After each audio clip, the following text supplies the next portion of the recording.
Ya, terima kasih.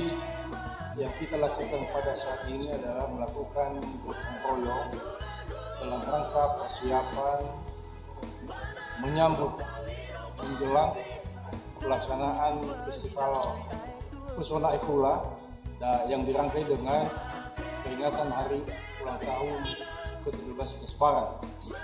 Maka kita perlu melaksanakan pembenahan lokasi termasuk kebersihan yang telah dijadwalkan oleh pimpinan di lapangan bola kaki Ketesua sebagai lokasi pelaksanaan puncak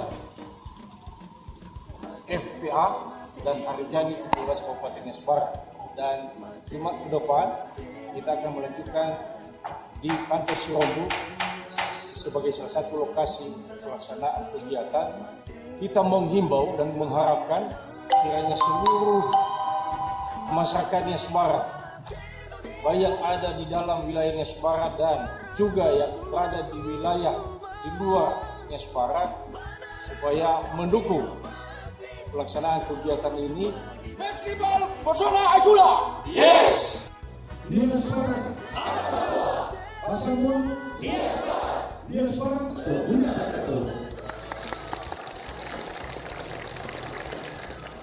Yahoo.